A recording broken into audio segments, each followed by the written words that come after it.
ਸਤਿ ਸ਼੍ਰੀ ਅਕਾਲ ਦੋਸਤੋ, ਤੁਹਾਡੇ ਆਪਣੇ ਚੈਨਲ ਮਾਈਂਡ ਕੋਚ ਦੇ ਵਿੱਚ ਤੁਹਾਡਾ ਸਵਾਗਤ ਹੈ। ਅੱਜ ਗੱਲ ਕਰਾਂਗੇ ਏਂਸ਼ੀਅੰਟ ਹਿਸਟਰੀ ਦੇ ਚੈਪਟਰ ਨੰਬਰ 3 ਦੀ।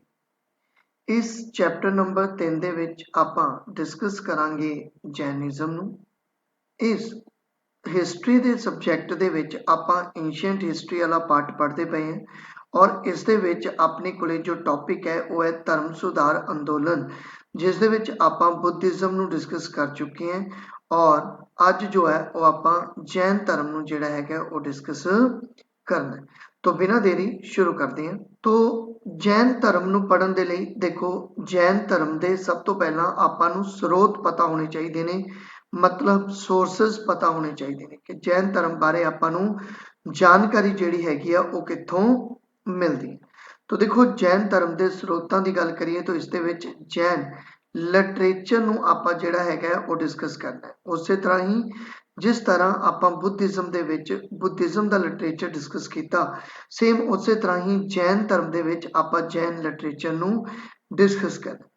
ਦੇਖੋ, ਅਗਰ ਆਪਾਂ ਇਹਨਾਂ ਦੇ ਓਰੀਜਨਲ ਟੈਕਸਟ ਦੀ ਗੱਲ ਕਰੀਏ, ਜੋ ਇਹਨਾਂ ਦੇ ਓਰੀਜਨਲ ਟੈਕਸਟ ਸੀਗੇ ਉਹ ਕਿਸ ਭਾਸ਼ਾ ਵਿੱਚ ਲਿਖੇ ਗਏ ਸੀ, ਤਾਂ ਉਹ ਅਰਧ ਮਗਧੀ ਦੇ ਵਿੱਚ ਲਿਖੇ ਗਏ ਸੀਗੇ। ਇਹ ਜੋ ਅਰਧ ਮਗਧੀ ਭਾਸ਼ਾ ਹੈ ਇਹ ਪ੍ਰਕਿਰਤਿਕ ਭਾਸ਼ਾ ਦਾ ਹੀ ਇੱਕ ਰੂਪ ਹੈ, ਜਿਸ ਦੇ ਵਿੱਚ ਜੋ ਜੈਨ ਧਰਮ ਦੇ ਲਿਟਰੇਚਰ ਲਿਖਿਆ ਗਿਆ, ਜੋ ਜੈਨ ਧਰਮ ਦੀਆਂ ਕਿਤਾਬਾਂ ਜਾਂ ਸਾਹਿਤ ਲਿਖਿਆ ਗਿਆ, ਉਹ ਓਰੀਜਨਲ ਟੈਕਸਟ ਦੇ ਰੂਪ ਵਿੱਚ ਅਰਧ ਮਗਧੀ ਦੇ ਵਿੱਚ ਲਿਖਿਆ ਗਿਆ। ਜਦੋਂ ਕਿ ਆਪਾਂ ਡਿਸਕਸ ਕੀਤਾ ਸੀਗਾ ਕਿ ਜੋ ਬੁੱਧਿਜ਼ਮ ਹੈ, ਬੁੱਧਿਜ਼ਮ ਦੇ ਵਿੱਚ ਜੋ ਓਰੀਜਨਲ ਟੈਕਸਟ ਨੇ ਉਹ ਕਿਸ ਭਾਸ਼ਾ ਵਿੱਚ ਲਿਖੇ ਗਏ, ਤਾਂ ਜੋ ਇਹ ਓਰੀਜਨਲ ਟੈਕਸਟ ਨੇ ਇਹ ਪਾਲੀ ਭਾਸ਼ਾ ਦੇ ਵਿੱਚ ਲਿਖੇ ਗਏ ਸੀ, ਲੇਕਿਨ ਜੈਨਿਜ਼ਮ 'ਚ ਇਹ ਅਰਧ ਮਗਧੀ ਭਾਸ਼ਾ 'ਚ ਲਿਖੇ ਗਏ। ਹਾਲਾਂਕਿ ਬਾਅਦ ਵਿੱਚ ਇਹ ਕਈ ਭਾਸ਼ਾਵਾਂ ਦੇ ਵਿੱਚ ਕਨਵਰਟ ਕੀਤੇ ਗਏ, ਕਈ ਭਾਸ਼ਾਵਾਂ ਦੇ ਵਿੱਚ ਬਾਅਦ ਵਿੱਚ ਲਿਖੇ ਗਏ, ਜਿਵੇਂ ਕਿ ਸੰਸਕ੍ਰਿਤ, ਪੁਰਾਣੀ ਮਗਧੀ, ਠੀਕ ਹੈ, ਪ੍ਰਕਿਰਤ, ਅਭਰੰਸ਼,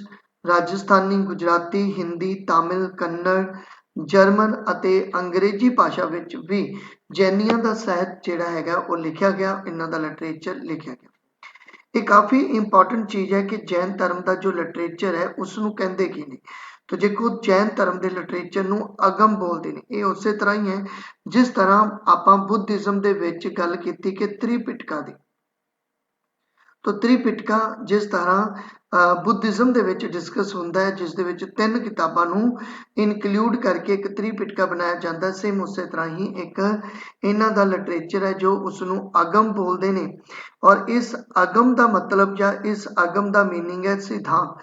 ਤਾਂ ਜੈਨਿਜ਼ਮ ਦੇ ਜੋ ਸਿਧਾਂਤ ਨੇ ਉਹਨਾਂ ਨੂੰ ਅਗਮ ਬੋਲਿਆ ਜਾਂਦਾ ਹੈ ਔਰ ਇਹਨਾਂ ਅਗਮ ਨੂੰ ਜੋ ਲਿਖਿਆ ਗਿਆ, ਜੋ ਇਹਨਾਂ ਅਗਮਸ ਦੇ ਦੀਆਂ ਸ਼ੁਰੂਆਤੀ ਕਿਤਾਬਾਂ ਲਿਖੀਆਂ ਗਈਆਂ, ਧਾਰਮਿਕ ਕਿਤਾਬਾਂ ਲਿਖੀਆਂ ਗਈਆਂ, ਉਹ ਅਰਧ ਮਗਧੀ 'ਚ ਲਿਖੀਆਂ ਗਈਆਂ, ਜੋ ਕਿ ਪ੍ਰਕਿਰਤਿਕ ਭਾਸ਼ਾ ਦਾ ਇੱਕ ਰੂਪ ਮੰਨਿਆ ਜਾਂਦਾ ਹੈ। ਔਰ ਇਸ ਅਗਮ ਦੇ ਵਿੱਚ ਕਈ ਤਰ੍ਹਾਂ ਦੀਆਂ ਕਿਤਾਬਾਂ ਮੈਂਸ਼ਨ ਕੀਤੀਆਂ ਜਾਂਦੀਆਂ, ਠੀਕ ਹੈ। ਔਰ ਇਸ ਅਗਮ ਦੇ ਵਿੱਚ ਕਿਹੜੀਆਂ ਕਿਤਾਬਾਂ ਮੈਂਸ਼ਨ ਨੇ, ਕਿਹੜੇ ਟੈਕਸਟ ਮੈਂਸ਼ਨ ਨੇ, ਤਾਂ ਉਸ ਦੇ ਵਿੱਚ ਹੈ 12 ਅੰਗ, ਠੀਕ ਹੈ।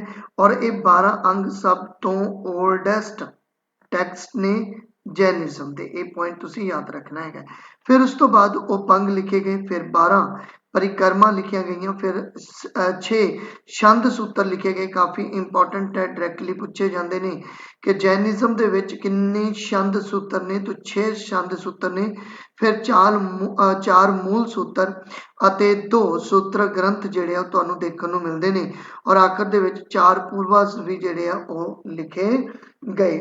ਤਾਂ ਇਹ ਅਗਮ ਦਾ ਪਾਰਟ ਨੇ ਔਰ ਇਸ ਅਗਮ ਦੇ ਪਾਰਟ ਵਿੱਚ ਇਹ ਸਾਰੀਆਂ ਮੋਸਟ ਇੰਪੋਰਟੈਂਟ ਕਿਤਾਬਾਂ ਮੈਂਸ਼ਨ ਕੀਤੀਆਂ ਜਾਂਦੀਆਂ ਔਰ ਇਹਨਾਂ ਦਾ ਜ਼ਿਕਰ ਜਿਹੜਾ ਹੈਗਾ ਉਹੀ ਆਪਾਂ ਨੂੰ ਜੈਨਿਜ਼ਮ ਬਾਰੇ ਜਿਹੜਾ ਉਹ ਜਾਣਕਾਰੀ ਦਿੰਦਾ। ਆਈ ਥਿੰਕ ਇਹ ਸਲਾਈਡ ਤੁਹਾਨੂੰ ਸਮਝ ਆ ਗਈ ਹੋਏਗੀ। ਅੱਗੇ ਚੱਲਦੇ ਹਾਂ। ਉਸ ਤੋਂ ਬਾਅਦ ਇਹਨਾਂ ਟੈਕਸਟ ਤੋਂ ਬਾਅਦ ਕੁਝ ਹੋਰ ਵੀ ਬੁੱਕਸ ਹੈ ਆਪਣੇ ਕੋਲੇ। ਉਹ ਕਿਹੜੀਆਂ ਬੁੱਕਸ ਨੇ, ਤਾਂ ਇੱਕ ਹੈ ਆਪਣੇ ਕੋਲੇ ਪ੍ਰਸ਼ਿਸ਼ਟੀ ਪ੍ਰਬੰਧ, ਕਲਪ ਸੂਤਰ, ਭਗਵਤੀ ਸੂਤਰ, ਨਿਆਏ ਧੰਮਾ ਔਰ ਅਚਰੰਗ ਸੂਤਰਾ। ਤਾਂ ਇਹਨਾਂ ਕਿਤਾਬਾਂ ਨੂੰ ਵੀ ਕਿਸੇ ਨੇ ਲਿਖਿਆ, ਰਾਈਟਰ ਕੌਣ ਨੇ ਇਹਨਾਂ ਦੇ, ਤਾਂ ਉਹਨਾਂ ਦੀ ਵੀ ਚਰਚਾ ਕਰ ਲੈਂਦੇ ਹਾਂ। ਦੇਖੋ, ਸਭ ਤੋਂ ਪਹਿਲਾਂ ਆਪਾਂ ਗੱਲ ਕਰੀਏ ਪ੍ਰਸ਼ਿਸ਼ਟੀ ਪ੍ਰਬੰਧ ਦੀ।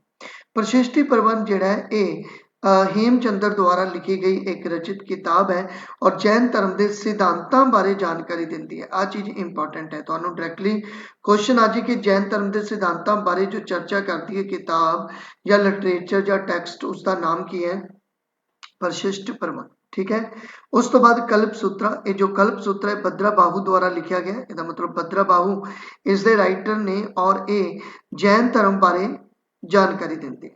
उस तो बाद है भगवती सूत्र, और भगवती सूत्र की गल करिए तो ये सुधरा स्वामी द्वारा रचित है। सुधरा स्वामी एक्चुअल दे विच जो गंधारस सीगे इन्हां दे उन्हां विचों एक गंधारस मन्ने जाते हैं और स्वामी महावीर के जीवन की जानकारी दी जाती है इस भगवती सूत्रा दे विच। उस तो बाद न्याय धम्मा की गल करिए तो स्वामी महावीर दियां जो टीचिंग सी, जो सिक्ख्यावां सी, उन्हां बारे जानकारी दी जाती है इस न्याय धम्मा दे विच।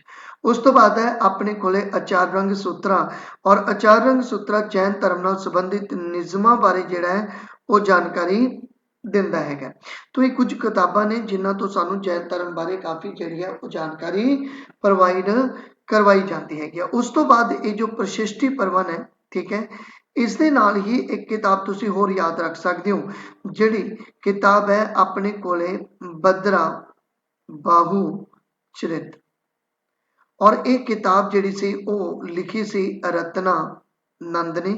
और इन्हां दोनों किताबों में प्रशिष्टि प्रवन और भद्रा बाहू चरित्र दे विच तुहानू किस दी जानकारी मिलती है, तो तुहानू चंद्रगुप्त मौर्य दी, चंद्रगुप्ता मौर्य की जानकारी भी मिलती है, क्योंकि चंद्रगुप्त मौर्य तुहानू पता है कि वो राजा जिसने जैनिज्म नू ज्वाइन किया सी, जिसने जैनिज्म नू जिहड़ा सीगा वो ज्वाइन कर लिया सीगा। तो ये भी पॉइंट तुसी जिहड़ा हैगा वो याद रखना हैगा। आई थिंक ये स्लाइड तुहानू समझ आ गई होगी। अगे चलते हैं। देखो उस तो बाद हुण आपां गल करिए कि जैन धर्म दे विच जो गुरु होए, ठीक है, जो तीर्थंकर होए, तुहानू पता है इन्हां नू तीर्थंकर दे नाम नाल जानिया जांदा है। तो ये जो गुरु होए वो किन्ने होए और किहड़े-किहड़े गुरु होए और उन्हां दी जानकारी बारे आपां गल करते हैं। देखो जैन धर्म दा जो मूल है, जैन धर्म दा जो ओरिजिन है, ठीक है, ये आपां नू नहीं पता कि एक्चुअल च जैन धर्म दा ओरिजिन कदों होया, क्योंकि बहुत सारिया स्टोरीज ने, बहुत सारे फैक्ट ने जो आपां नू जैन धर्म बारे जानकारी दिंदे ने, लेकिन वो अलग अलग फैक्ट ने, वो अलग अलग तरीके नाल जानकारी दिंदे ने। इस करके आपां नू ये पूरी तरह नहीं पता कि जैन धर्म एक्चुअल दे विच किस टाइम पीरियड दे विच जिहड़ा सी ओह इहदा ओरिजिन हुंदा है। एक तरह नाल रहस्य विच घिरिया होया ये एक धर्म है, ठीक है, जैन धर्म। अगर आपां इन्हां दे फैक्ट्स की गल करिए और देखने की कोशिश करिए, समझने की कोशिश करिए कि जैन धर्म जिहड़ा है उसका ओरिजिन जिहड़ा सी ओह कदों होया, तो अपने कोले कुछ जिहड़े हैगे आ वो सोर्सेस ने जो प्रोवाइड किए गए ने, जिन्हां तो आपां नू कुछ कुछ तां जानकारी मिलेगी। जिवें ऋग्वेद स्रोतां की गल करिए तो इस ऋग्वेद दे विच आपां नू वैदिक काल का महान ग्रंथ है ऋग्वेद, तुहानू पता है, और इस ऋग्वेद दे विच तुहानू जानकारी मिलती है दो जैन तीर्थंकरां दी, ठीक है, इन्हां दे जो गुरु है उन्हां दो गुरुआं की जानकारी तुहानू ऋग्वेद काल विच मिलती है, मतलब ऋग्वेद स्रोत विच मिलती है, और जो कि वैदिक काल का महान ग्रंथ है। हालांकि ऋग्वेद जो लिखा गया ये गुप्ता डायनेस्टी के आस पास जिहड़े सीगे वो लिखे गए सीगे। तो ये नहीं समझना कि वैदिक काल दे विच ये लिखे गए और वैदिक काल दे विच यानी कि इन्हां तीर्थंकरां की जानकारी मिलती है, मतलब ये गुप्ता डायनेस्टी के समय जिहड़े है वो लिखे गए सी। तो इन्हां दे विच जो जानकारी मिलती है वो दो तीर्थंकरां की जानकारी मिलती है, ऋषभ ਅਤੇ अरिष्टनेम। ये जो ऋषभ ने, ठीक है, जिन्होंने ऋषभनाथ भी बोल दिता जाता है, ठीक है, ये पहले तीर्थंकर है, और अरिष्टनेम जिहड़े है ये 22वें तीर्थंकर है। तो तुसी ये समझ लो कि गुप्ता डायनेस्टी तक 22 तीर्थंकरां की जानकारी तो कम से कम होएगी, ठीक है। तो 22वें तीर्थंकर की जानकारी जिहड़ी है वो प्रोवाइड की जाती है। इत्थों आपां नूं ये भी पता चलता है कि ये बहुत पुराना धर्म हो सकता है। क्यों? क्योंकि इस समय तक ये 22 तीर्थंकरां की जानकारी दे रहे ने, इहदा मतलब इस तो पहला 21 तीर्थंकर तां होणगे ही। उस तो बाद आ गया विष्णु पुराण। विष्णु पुराण की गल करिए तो वैदिक साहित्य का हिस्सा, ये भी एक वैदिक काल दे विच लिखा गया एक मतलब वैदिक काल का जो एक लिटरेचर है विष्णु पुराण, ठीक है, पुराण तुसी समझदे हो।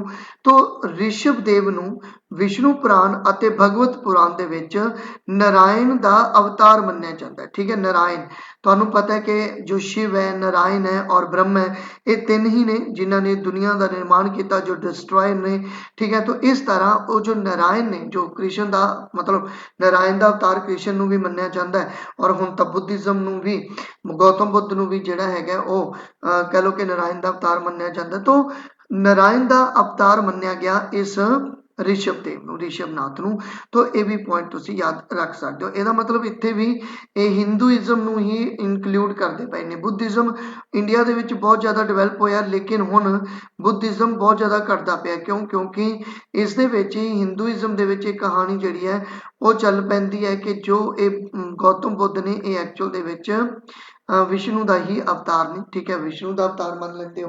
तो इस तरह मतलब जिहड़ा हैगा लोग फिर दोबारा हिंदूइज़म दे विच कन्वर्ट होना शुरू हो जाते। सेम उस तरह की ये चीज़ है। तो ये विष्णु पुराण ਅਤੇ ऋग्वेद स्रोतां ਵਿੱਚ ਸਾਨੂੰ ਜਾਣਕਾਰੀ ਮਿਲਦੀ ਹੈ ਜੈਨੀ ਧਰਮ ਜੈਨੀ ਗੁਰੂਆਂ ਦੀ ਜਾਂ ਤੀਰਥੰਕਰਾਂ ਦੀ। ਤੋਂ ਉਸ ਤੋਂ ਬਾਅਦ ਆ ਗਿਆ ਆਪਣੇ ਕੋਲੇ ਸਿੰਧੂ ਘਾਟੀ ਦੀ ਸਭਿਅਤਾ, ਇੰਡਸ ਵੈਲੀ ਸਿਵਲਾਈਜੇਸ਼ਨ। इंडस वैली सिविलाइजेशन की जो खुदाई की गई, तुहानूं पता है कि 1921-22 ਦੇ ਵਿੱਚ ਜਿਹੜੀ ਸੀ ਇਸ ਦੀ खुदाई की गई सी, और इसकी खुदाई किस दे अंडर हुई सी? तो याद रखना सर जॉन मार्शल दे जिहड़ा सीगा ਉਹ अंडर हुई सी, क्योंकि उस समय ਦੇ आर्कियोलॉजिकल डिपार्टमेंट ਦੇ हैड सीगे। और ये जो हड़प्पा की खुदाई हुई सी ये ਜਿਹੜੀ ਸੀਗੀ ਉਹ दयाराम सानी द्वारा ये ਜਿਹੜੀ ਹੈ खुदाई की गई ਸੀਗੀ। तो इत्थों आपां नूं मिलिया कि इत्थों आपां नूं एक मर्द दा नगन तड़ मिलिया है, ठीक है, जो तीर्थंकरां नाल कुछ जोड़िया जाता है। क्योंकि जैनिज़म दे विच दो सैक्ट आपां पढ़दे हां, कि जाके आपां इस दे दो सैक्ट कवर करांगे, जिस दे विच एक सैक्ट जिहड़ा है वो विदाउट कपड़े रहिंदा है, मतलब वो नगन रहिंदा है। तो इत्थे आपां नूं एक नगन तड़ भी मिलिया। तो ये भी एक कियास किया जा सकता है, लगाया जा सकता है कि इंडस वैली दे विच किते ना किते जैनिज़म जिहड़ा हो सकता है। और दूसरा कॉन्सैप्ट ये भी मन्निया जाता है इंडस वैली च, क्योंकि इंडस वैली के लोग जिहड़े आ वो बुल नूं बहुत ज़्यादा प्रैफरेंस दिंदे सीगे, ठीक है, बुल नूं बहुत ज़्यादा मनदे सी। इन्हां दीयां सील्स ते भी बुल दी जो सीगी वो पिक्चर बनी हुंदी सीगी, तो जो स्टैंप हुंदियां सी उन्हां ते भी बुल बनिया हुंदा सी। तो जो पहले गुरु ने, जो ये ऋषभ देव ने, इन्हां दा सिंबल भी जिहड़ा सीगा वो बुल सीगा, ठीक है। तो ये भी किते ना किते मतलब ये जोड़िया जाता है कि शायद इंडस वैली दे विच जैनिज़म प्रचलित होवेगा। हुण जैनी ये मनते ने कि जैन धर्म के जो सिद्धांत ने वो 24 तीर्थंकरां दे उपदेश का नतीजा हैं। मतलब जो जैन की फिलोसफी है, जो इन्हां दी मैथडोलॉजी है, जो इन्हां दा सिद्धांत है, वो 24 तीर्थंकरां दे उपदेशों का ही एक नतीजा है। तो ये 24 तीर्थंकर किहड़े किहड़े ने? तो देखो 24 तीर्थंकरां की गल करिए तो पहला भगवान ऋषभ जिन्हां दा सिंबल बल्द सी, अजीतनाथ जिन्हां दा सिंबल हाथी सी, संभवनाथ जिन्हां दा सिंबल घोड़ा, ठीक है। उस तो बाद अभिनंद नंदनानाथ इन्हां दा सिंबल जिहड़ा सी बांदर, फिर सुमितनाथ इन्हां दा सिंबल हंस, फिर अपने कोले पद्म भ्रवा इन्हां दा सिंबल जिहड़ा हैगा वो कमल, फिर अपने कोले है जी सुपरशुनाथ इन्हां दा जो सिंबल है वह अपने कोले स्वास्तिक, फिर उस तो बाद है चंद्रप्रभा इन्हां दा सिंबल चंद, फिर है अपने कोले स्विधानाथ स्वामी या इसनूं इन्हां नूं पुष्प दंत भी बोलिया जाता है, और इन्हां दा सिंबल मगरमच्छ, फिर शीतलनाथ चाहवान, ठीक है, इन्हां दा सिंबल रुख है। फिर उस तो बाद अपने को श्रेयासनाथ इन्हां दा सिंबल गैंडा, फिर अपने को वासव जिया इन्हां दा सिंबल मच्छ, फिर अपने को है विमलनाथ सूर, फिर अनंतनाथ रिछ, धर्मनाथ वज्र, फिर है संतनाथ हिरन, फिर है कंथुनाथ बकरी, फिर है अरनाथ मच्छी, फिर है मल्लीनाथ पानी का घड़ा, फिर है मुनीसु वार्ता कच्छू, और उस तो बाद आ गया नेमीनाथ इंपॉर्टेंट है कमल, फिर है जी अपने कोले नेमीनाथ संघ, ठीक है, जो ਆਪਾਂ ਇੱਥੇ पढ़े है अरेस्ट नेमी भी बोलते हैं इन्हों। और फिर 23वें है पार्श्वनाथ जिन्हों का सिंबल है स्नेक। और 24वें जो है वो है अपने कोले वर्धमान महावीर। तो ये 24 गुरु होए ने, तुसी सारे याद रखने की जरूरत नहीं है, पहले 3 और पिछले 3 तुसी जेडे है वो याद कर लेने हैं और 24वें तीर्थ अंकर जेडे है वो याद कर लेने हैं, तो सफिशिएंट जेड़ा है वो रहेगा। हुण आपां 24 तीर्थ अंकर नहीं पढ़ने हुंदे, आपां जो तीर्थ अंकर पढ़ने हुंदे आ वो किन्ने पढ़ने हुंदे आ। देखो आपां जो तीर्थ अंकर पढ़ने हुंदे आ सिर्फ 3 तीर्थ अंकर अपने लिए इंपॉर्टेंट हुंदे ने।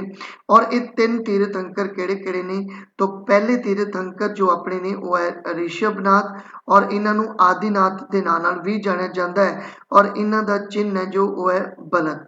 उस तो बाद दूसरे तीर्थ अंकर जो आपां पढ़ने ने ये 23वें तीर्थ अंकर ने, मतलब आपां जो दूसरे तीर्थ अंकर पढ़ने ने 23वें तीर्थ अंकर पढ़ने ने और इन्हां दा चिन्ह इन्हां दा सिंबल स्नेक है, ठीक है। उस तो बाद जो आप तीसरे तीर्थंकर पढ़ने ने जो कि 24वें तीर्थंकर मन्ने जाते हैं और ये जो 24वें तीर्थंकर ने ये है जी अपने कोले वर्धमान महावीर और इन्हां दा चिन्ह जिहड़ा है वो है जी अपने कोले शेर।